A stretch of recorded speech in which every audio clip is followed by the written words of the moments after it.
Hey, everybody, and welcome back to another amazing episode of the Power Women in Insurance podcast. My name is Teresa Kitchens, your host, and I'm excited because today we're talking with Doris Gonzalez. She is with Vertafore, and she has been so important with so many agencies. She helps to be able to coach insurance agencies with technology and production and productivity and all this other stuff. But her story is amazing. We've spent the last couple minutes kind of talking about some high points, and I cannot wait for y'all to be able to hear. So Doris, welcome to the Power Women podcast. How are you? Thank you. I'm doing well. Thank you so much for having me. I really appreciate it. Well, so now you are currently located in Florida, correct? That is correct. All right, perfect. Florida. So, and you've been there for a very long time? That's where your family is? That's where everybody is? Yeah, I was born in New Jersey, and at 10 years old, our family moved to Florida. I had lived in Miami for many years, and for my adult life, I've lived in Broward County. Yeah, so a long time. Nice.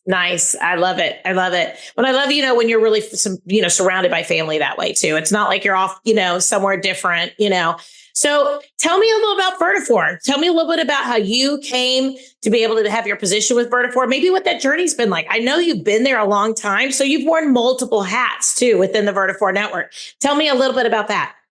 Absolutely. Thank you. So I started 15 years ago. I started at QQ Solutions. It was a smaller company based out of Florida. It became third largest in the country. We were great solution, great price, and great team. And in 2015, we were acquired by Vertafore. And during that acquisition, I stayed on as a field representative. I worked as in the areas of Texas and the central part of the country. I managed many agencies there, and through the years, the position has morphed into the strategic space. But this year, I mainly manage the state of Florida, Puerto Rico, and a handful of other states in other areas that I kept serving. I love it. So tell me, I know that, like you said, you've kind of been there during the acquisition from QQ over to them. Tell me what that change was like for you, because I think change is really, really scary for people. And when they hear that maybe their company's being bought out, when they hear maybe that their, maybe territories are being reassigned, because now, in any acquisition, right? They need to take a look at the whole business, right? And say what works, what doesn't work. Do we have too many people, not enough? Are they in the right places? There's this whole analyzation that goes on with that a lot of times we're not necessarily a part of. And it's super scary. Tell me a little bit about that and how you were able to kind of grow with the company. Because I know that when the company grows and or you go to a big company like that, you got to change too. Yeah. So it's a normal feeling to have fear. To be insecure. Prior to QQ Solutions, I worked for some larger companies like AT&T, and I'm dating myself, but back in the day with PageNet, back when. Oh, I remember them. Yeah. So I've worked with large companies before. There's always that inner fear, but I think that a key component to my success in everything that I try to do is that I do have a positive outlook. I do tend to look at the bright side. I was excited. It's interesting because the founder of QQ, knowing he was going to sell and me not knowing, asked me, Doris, if you ever had a choice of, what company you would work in if QQ didn't exist. I'm like, what is he talking about? His name is Mark Bayless. And I said, I would work for Vertafore. And he said, why? Because they're the biggest in the country. And it was interesting. And like 3 weeks later, I find out he sold. Oh, it was that soon. Oh, wow. Okay. Yeah. So they had already had the whole deal. Yeah. It was already, you were just waiting on the ink on the paper at that point, probably. But it was, everything. It's a matter of staying away from thinking fear and holding on to the hope and to your better angels and doing the best you can. You can't control everything. There's things you are out of your control. So you just figure, what can I control? Let me do that well and take it one day at a time. And here I am 15 years later. I love it. What a great story. And 15 years is a great career with Vertafore. I mean, it's a wonderful career. And they bought up multiple pieces of technology too over the years. So your story is something that I know that with Vertafore specifically, I mean, I know they bought out I don't know, 5 or 6 other pieces of technology in that timeline since say 2012, 2015, something like that, 2010, whatever. And I know that they've taken each one of those and they've really made them, a lot better in a lot of ways, but they also bring a lot more resources to the table. Absolutely. And they work cohesively. So a lot of these systems all are integrated through APIs and other things, and they work seamlessly because at the end of the day, we just want the end user, the insurance professional to have a simplified experience with insurance. So by making things, by us connecting them in the back end, it's just easier for the insurance professional to do what they need to do and to serve their end insurance. I love it. So what is the number one pushback that you get in general from agencies or their teams or the owners or whatever, as you go in as a Vertafore field rep to be able to come on in and help them to really settle into the technology, to really settle into what the offerings are that Vertafore has to offer? What is the number one pushback that you normally get? Because I love to be able to say, hey, here's one of the big pushbacks, but then we're going to overcome that, right? Because I think that just helps put people at ease that that you've helped other people kind of overcome those. And so then it makes it feel like it's not quite as scary for them when they're going through it. Right. Well, the approach, I think, lends itself to getting a lot of objections or very little objections. And, a little bit prior to us starting, we talked a little bit about networking and getting out of your comfort zone. My key way right now, I manage agencies, but I also bring on new agencies to Vertafore. So I do both roles, and I love that, right? And what makes it easier, we talked about this a little bit, is that people buy from people they like, from people they trust, from people that are competent. And being 15 years in this industry, 30 years helping businesses all together, and I myself bring some confidence to the role. But then they meet me somewhere, or one of their best friends uses me and says, you got to talk to Doris. She will take care of you. She will make sure. So the guard is down.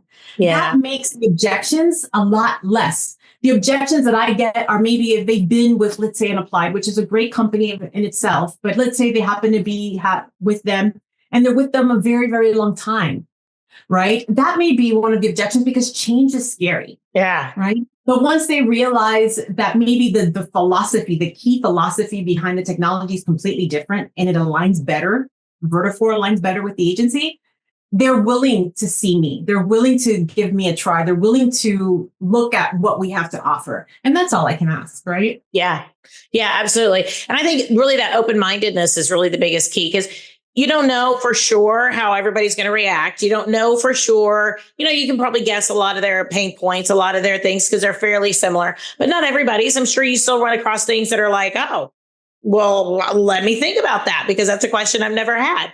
I think that's one thing about the insurance industry is we still get those questions every once in a while that just throw us off and we're like, oh, I've never had that question. So let's figure that out. Absolutely. I love it. I love it. So, but even with working with Vertafore, you've had other dreams. You've had a life outside of Vertafore, right? And I want us to make sure we kind of dive into that too, because I think that if people can know a little bit more about you, your background, your story, and why you're so passionate about what you do, I think that is so huge for being able to help agencies to be able to be their very best. So tell us a little bit about your journey through Vertafore and then your journey the last couple of years, especially. Right. So people tend to say, balance, work-life balance. Right. And it's true. It's definitely true. I love to, and this is like a multi-pronged answer. So I love vacationing. I live in Florida, so we go on cruises all the time. And I'm grateful that I can go on a 4-day cruise, leave on a Friday, come back on a Monday, and it doesn't really affect my work too much. And I get to disconnect and be happy and be with family. I love that, right? But I also have this need internally to always be better. As a child, as a high school student, I always wanted to be an attorney, right? I'm 51 years old. But I always wanted that, that goal, right? Yeah. So initially I got married very young. I had 2 sons very early. I earned my bachelor's degree in business much later in life. And I came across a an opportunity with Boston University. They had a full MBA program online. And I figured this is fantastic. I can go to school. I can get a higher degree that I've been aspiring to, that I need for myself to validate me and my goals internally. And I can do it while I work. So I applied. I did a video application. I asked our VP of strategic sales to please do a letter of recommendation. She did. I'm so grateful. I was accepted. And then 6 months later, I was diagnosed with colorectal cancer. Oh, and being diagnosed with that is very scary. yeah. It gives your life a different perspective. I have a higher sense of urgency now to live out my dreams, to be happy, to live in the moment, to help others. So everything that I've always was just amplified like by 100 times. So during that period, I finished my MBA while I was going through chemotherapy, radiation, multiple surgeries. I am completely cancer-free today. Thank you, God.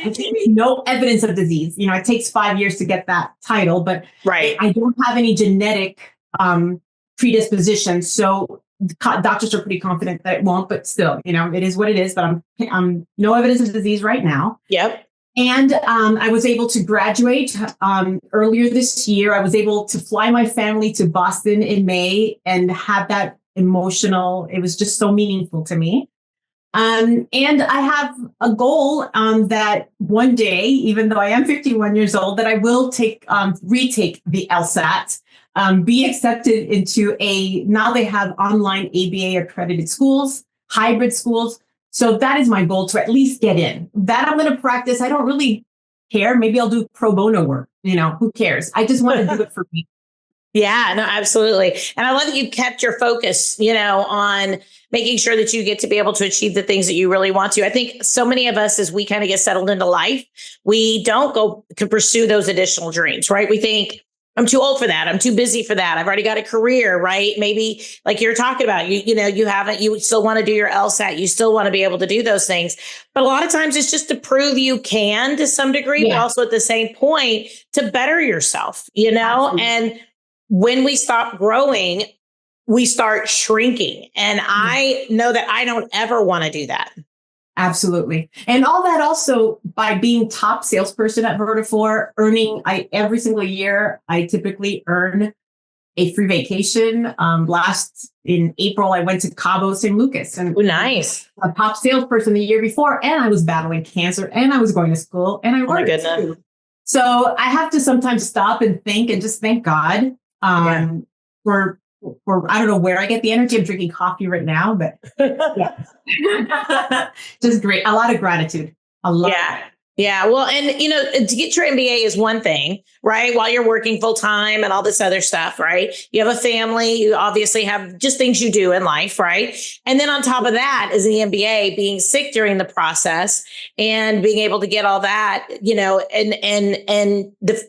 I am just super floored because that is such an amazing story. So many of us say, oh, I can't, or it's not my season, or it's not my time. And I agree with those. There's a lot of times it's not your season, right? Like maybe when you were raising your babies, right? You were raising your children, you were doing the mom thing, right? And therefore, that wasn't that season. That wasn't that timeline for that. But now you've said, hey, it is. But when it is, you were like, okay, we're doing this. And you were fully committed. How many people would have said, oh, wait, I'm sick. I can't finish this. We'll come back to it. Whereas you just like pushed forward and plugged forward. What type of needs did you have? And I think this is really an important question from your family, from your career, for them to be able to help facilitate this for you and for where you were going for your journey. Because I think anytime that we're in these types of positions where we've got a lot of things going on like that, things beyond our control, I think to me, it's also really important to be able to sit back and say, hey, this took, maybe a little bit more flexibility here. Maybe that needed a little bit of help there. But together, everybody rallied. So tell me a little bit about that, because I think, too, we need to know that we have to ask for what we need in those moments. And I think that sometimes we don't like to do that. Yeah. So number one, the insurance industry saved my life in multiple ways. Number one, of course, I had United Healthcare, and I had the greatest care available, right? Number two, I had Hartford short-term disability. Nice. So I was able to do, and Vertafore, my employer was amazing. So I was able during chemo, the way that it worked is that I had 1 week where I was plugged in getting continuous chemo, 4 different chemos, and then 1 week off, 1 week on, 1 week off. So the week that I was on, I wouldn't work, right? And then the week that I was off, I would work slow, but I would work. Right. So I never was fully off of work. So the Hartford kicked in those weeks where I was in treatment. I had 8 treatments. Right. And then for my radiation, it was 25 days every single day, Monday through Friday. Oh, so my goodness. Every single day. Every single day. Yeah. 1 foot here, 1 foot in heaven. So I know, that's why I'm so grateful. But I worked half a day. So every day, Monday through Friday, I worked from 8 a.m. till noon. And then I had something to eat. And then I would go to the hospital and get my radiation every afternoon. And then, pass out in the evening. Yeah. And then during surgery, I had that. But of course, family, like my husband and my mom lives with us in our home. I'll never be able to repay so much gratitude. I mean, in my worst moments, sick of all ends of my body, and them being there, cleaning up after me, praying with me. And then all of the messages, all of the gifts from former employees, former coworkers, former friends, just that I hadn't seen in years, acquaintances, I just felt the prayer. Yeah. So that's all important. And, you mentioned earlier, people do business with people they know, like, and trust. And I think that we need to make sure that we understand that there are times that we need to give and there are times that we need to receive. And when it's time for us to receive or when it's time for us to give, we need to do both freely. We need to do both without, guilt, without expectations, because there will be a time when maybe we need to give. There will be times when we need to receive. And you had already given to so many people through your job and the way that you were, that then to be able to receive, I'm sure it was a little scary. I'm sure it was, but at the same point, I'm always the one giving. So it's really hard to get, but having customers just reach out to me just to see how I'm doing, just, texting me, sending me stuff. That's just rare. I don't want to go through it again, but I'm so grateful. We're not going back, but we honor the space. Yeah, we're all humans, yes. and we have each other's back, and that's fantastic. That's huge. That's huge. I love it. So now you're on the other side, and now you are, no indications of illness, and you officially graduated in May. So congratulations. I see your diploma up there on the wall. You worked very, very hard for that. I love it. Yeah, thank you.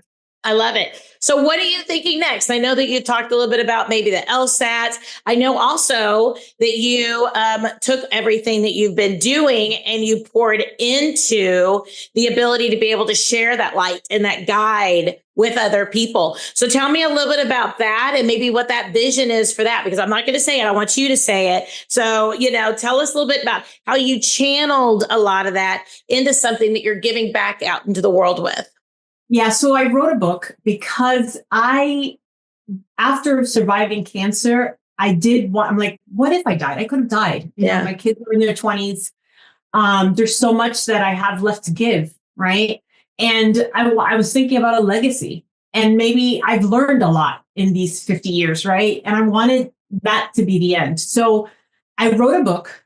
I've never published anything before. I Googled how to publish. I Googled, what do you do? But I was able, it's a very thin, easy read. It's like under 50 pages. Within less than an hour, you read the book. It can be found anywhere books are sold, including Amazon.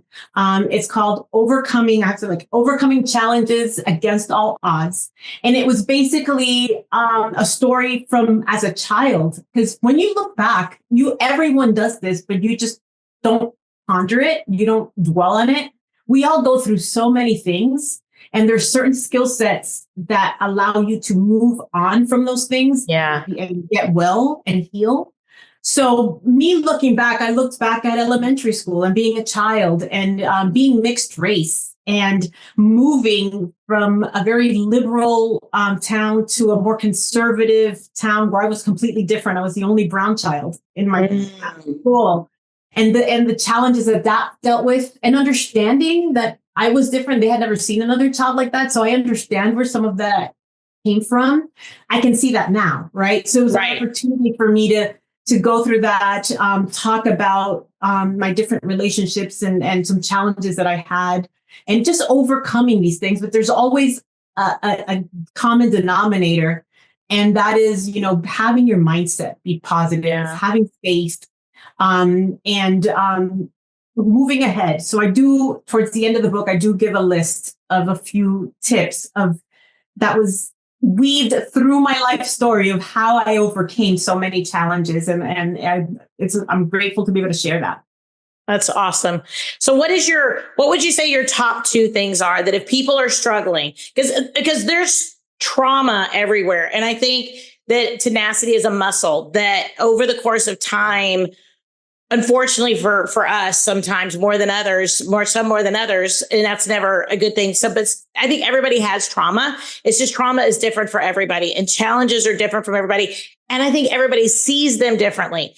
Everybody might see it as being, I know John DeMartini says this, but I know other people say it too, that everything is on our way to being who we want to be, that this is making us who we want to be rather than it's holding us back from being who we want to be. And I think that mindset, like what you were saying, is so important. How do you keep your mindset in a really good place? Because going through your MBA, going through treatment, writing a book, keeping your job, having your family. I mean, I don't have more fingers on this, to be able to count. Well, you said giving yourself grace, right? Yeah. How do you give yourself that grace though? How do you process that in a way that I am very spiritual. Yeah. I am very spiritual. I do have a lot of faith. Not that I'm always in a church. I'm not that kind of spiritual, but I do have a lot of faith. I know I'm not alone, whether it's angelic forces or ancestors that are there looking out for me. I know that I get strength from them, right? And focusing, everything happens for a reason is my belief. Yeah. So I could either be a victim of it, or I can make it better for myself and others. Yeah. And it's just a choice. It's a choice, and it's hard, but knowing that everything's temporary and that all we can do is do things one day at a time. Just today, just focus on today. It's interesting. A famous alumni of Boston University, Martin Luther King, said, you just have to take the first step. You don't have to see the entire staircase. Don't worry about that. So that's why I don't worry about it. Like, I just stayed into the universe. Like, yeah, I want to be a lawyer one day, but I've taken my LSAT. The scores were not great, right? but I'm going to take it again in November, right? And I have my little recommendations. I just do baby steps, moving towards that. That's not my focus. I'm focused on my job. I'm focusing on, it's interesting about insurance and the things I do to help others. So my dad is 81, and he lived in Miami by himself, and his building was being sold. And just recently, I'm like, okay, Dad, I'm going to buy you a condo like 2 miles away from me. So that way, like 3 days a week, I'm going to work out of that condo so I can keep an eye on you and then keep the place tidy and all of that. Right. And so I'm just going through the process. I signed the contract 2 weeks ago, but I did that all electronically. Like, I was in Orlando at an LAIA event, and I was in my hotel room, and I signed my DocuSigns, electronic signatures, for all of that. So that's that experience in your hardest moments when you need to do stuff, but you're living life. That's exactly what I help insurance agents do. They're helping their end insureds do what they need to do at the hardest times of their lives in a simplified way that they want to do business as. So I just thought of that, and I wanted to share of just how selling the way people live. Like, this is just a parallel example of how that process was easy for me and a buyer, because they had the right technology to get me to what I needed. So, and they don't have any idea that I was helping my dad, that he's going to live next to me, that they're helping a human being. No, they just wanted to sell a property. And, so there's so much more that we do. There's so many lives that we touch. And we don't really know where that touch is going to end up at, right? So, I mean, they don't know that by being able to do like the systems, the operations, the ease of doing business, they think in their minds maybe that we're just streamlining the process. But the reality is it helps you to do what you need to do rather than taking like 2 days off work to go sit in a title office and to be able to sign all the paperwork. And, the way it used to be, right? Where you had to take a whole day off work just to go do all this because you never knew what was going to go wrong. And now, you do it all electronically and you can do it from the evening, your kitchen. Yeah. Exactly. You can still be at work, just, on your computer, or on your phone, just pick it up and do your whatever, And I love the fact of companies that are embracing technology to be able to give a better experience. Absolutely. But here's the key, though. It also gives the team members a better experience. It creates they're happier at their job, at their agency. Yep. And it's happier for them. Exactly. Yep. And it makes their team members happy because it's predictable. It's just systematic. And they're happy. The customers are happy. Yes. And it lets communication be, I think, one of the top things. One of the things I told my team, we were talking about CRM systems and automation and so forth. And they're like, oh my gosh, something else to learn. And I said, okay. I said, what if you ordered, you're sitting on your couch on a Friday night, you order a pizza, right? You have no idea that the order went through. You got no notification. You have no idea when it's going to be here. And whenever they do drop it off, they don't ring a doorbell. They don't knock on your door, nothing. And your pizza sits outside for, say, 45 minutes, and now it's cold because it's December. Right. And I said, now your pizza's cold, right? And I said, does that give you a great experience? Does that make you want to be able to order that pizza again? And they're like, no, not at all. I go, okay, now let's change it around. Right now, as soon as you order, you get a text message saying your order's been received. Then you get one saying your pizza's ready. Then you get one saying your pizza's on its way. It should be here around this time. Then either they ring your doorbell or you get another notification that says, hey, your pizza's on the front doorstep. That gives you the ability to eat your nice, hot, fresh pizza, and you love that experience. Absolutely. And we've become accustomed to that because even now, if we don't have that, we don't know what to do, right? I mean, I know I'll order something and it's not on Amazon, and I go, when am I getting it? What am I doing? I don't even know what's going on, or I forget that I ordered something or whatever because it takes a while. We've become so used to that. It's something we have to be able to rise to that expectation. Absolutely. 100%. And it's good for all of us. It's not just good for some of us. It's good for all of us. And when it is good for all of us, I always say we have to grow to be able to be good enough for what's coming next. And I think that it's those agencies that embrace that are really going to be able to, when those hard times come, right? Because we are going to have them. We have them, the last couple of years have been hard in the insurance market, right? Our markets are hard. We've got natural disasters that are increasing. I mean, especially in Florida and all that, right? If we can't communicate with our clients, if we can't communicate with our carriers, if we can't communicate with our team, we're going to have problems. Absolutely. So I love it. I love it. So if you have one bit of advice for people out there in the world, what would it be? Oh, people or like agents or anybody. Let's say that we have a 26-year-old female who's in the insurance industry, who's listening to this podcast. What would you tell her? Dream big. I love it. Your limitations are in your mind. Mm-hmm. Get better, do better, like do things that are going to enrich your mind, that are going to open your borders, be out of your comfort zone. Network is the number one thing any insurance agent should be doing. Yeah. Hands down. Anybody in sales really, but insurance agents. Networking, meeting other people, because you learn. Sometimes there's another agency out there or another agent out there that had the same challenges you're having, but they were able to solve it. And instead of having to reinvent the whole wheel, you could just learn from that other person. 100%. So it makes us not feel quite so alone either. I think sometimes, especially if we're sitting in our office or sitting in our cubicle or sitting in our home, if people work virtually or whatever the concept is, we can feel very disconnected. Right. And I feel like being connected is the beginning of being able to grow. Absolutely. I love it. Well, Doris, if people want to reach out to you, people want to connect, maybe they want to get your book, maybe they want to be able to connect with you specifically. How can they do that? Sure. So 2 ways. You can email me at dgonzalez, Gonzalez, @ Vertafore.com. I'm an open book and I'm happy to answer any technology questions, any insurance questions. And if I don't know the answer, I'll find someone that does and help you. And then you can buy my book at Amazon, Overcoming Challenges Against All Odds. And I hope you get it, and I hope it's helpful. I love it. It was for me to write it. I love it. I love it. Well, Doris, thank you so much for your time today. You have been amazing. Thank you. Likewise. All right. Well, everybody, thank you so much for joining us again. We do have a new episode every single Wednesday. So join us as we talk to amazing women across the country, across the entire insurance space. I'm really good. I would really love to go international, but I think it's amazing how many women are out there doing the thing, getting it done, sharing their heart, their soul, their journey. So that way we can all be better tomorrow. So Doris, thank you so much. And everybody, I'll see you next week.